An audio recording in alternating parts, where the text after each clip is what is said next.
Hello everyone, welcome back to my channel. मैं हूं श्रेया भटनागर और आज मैं लेके आई हूं शॉर्ट एंड डिक्टेशन। अगले 5 सेकंड में मैं स्टार्ट कर दूंगी, तो प्लीज़ आप लोग रेडी रहिएगा।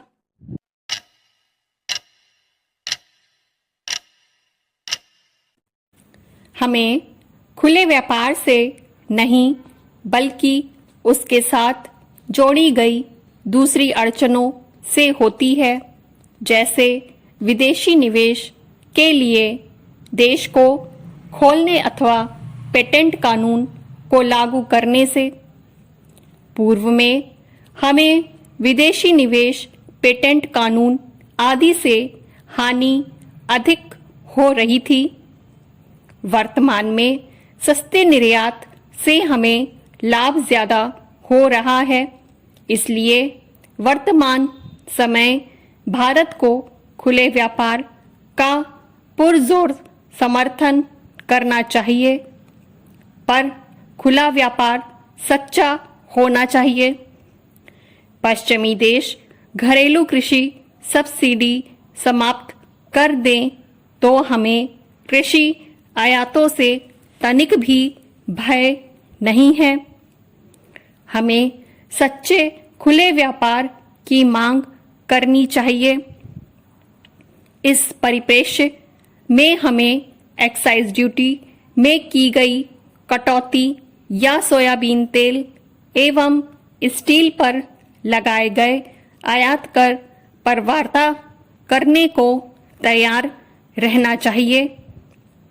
हमें कहना चाहिए कि हमें इन संरक्षणवादी कदमों को इसलिए उठाना पड़ता है कि दूसरे देश सच्चे खुले व्यापार को नहीं अपना रहे। दूसरे देशों द्वारा दिए जा रहे कार निर्माताओं को घरेलू पैकेज एवं कृषि आयातों पर निर्यात सब्सिडी से घरेलू उत्पादों को संरक्षण देना हमारे लिए जरूरी है। यही तर्क हमें बराक ओबामा को देना चाहिए। हमें विकसित देशों से स्पष्ट कह देना चाहिए कि वे खुले व्यापार विरोधी नीतियों को निरस्त करें, तो हम भी आयात कर घटाने को तैयार हैं। हमें अमीर देशों के खुले व्यापार के मंत्र को पकड़कर पलटवार करना चाहिए।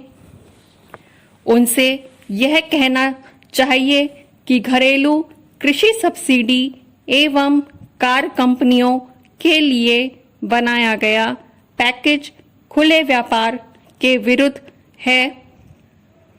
हमें दूसरे विकासशील देशों के साथ मिलकर इस मुद्दे पर मोर्चेबंदी करनी चाहिए। यह समय सच्चे खुले व्यापार को अपनाकर गरीब देशों द्वारा विश्व विजय हासिल करने का है। खुला व्यापार निसंदेह विकसित देशों के लिए कष्टप्रद होगा, पर भारत समेत गरीब देशों के लिए यह लाभप्रद होगा। ये थी मेरी आज की डिक्टेशन। ये पूरे इस लेसन की, इस पेज की लास्ट पैराग्राफ की डिक्टेशन थी। छोटी थी हालांकि ये भी।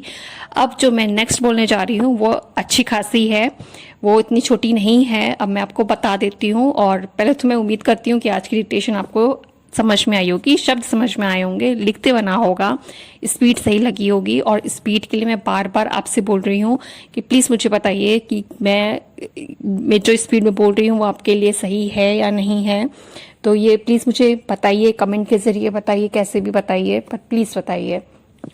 और कमेंट के ज़रिए बताएंगे वैसे तो, और कैसे बताएंगे तो इंस्टाग्राम पे भी हूँ मैं, चाहे तो आप मुझे वहाँ डीएम कर सकते हैं और चाहे तो आप यहाँ कमेंट कर सकते हैं। और जो नेक्स्ट डिक्टेशन बोलने जा रही हूँ वो मैं इसके नेक्स्ट पेज की है। मैं फोटो लगा दूंगी अभी लास्ट में, और कहाँ तक मुझे बोलनी है वो भी मैं आप लोग को बता देती हूँ। टॉपिक है नेताओं का विकल्प, और पैराग्राफ ही पूरा नीचे तक का है। लास्ट लाइन इसकी सुनिएगा। ये यहाँ पे लिखा है, आज तक ना तो खंडन किया और ना ही विरोध, यहाँ तक मैं बोलूंगी, ठीक है।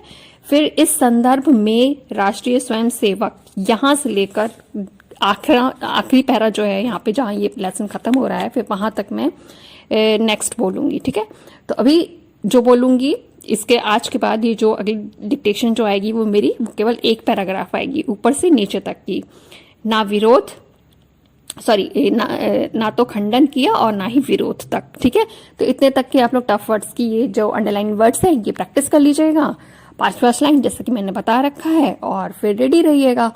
और फिर उसके नेक्स्ट ये इसके बराबर वाला टॉपिक बोलूंगी। तो बस इतना करके रखिएगा प्रैक्टिस, और इमेज मैं अभी लगा देती हूँ, आप लोग उसको देख लीजिएगा। और बुक आप लोगों ने डाउनलोड कर ही ली है, तो बस इसको आपको आसानी होगी करने में।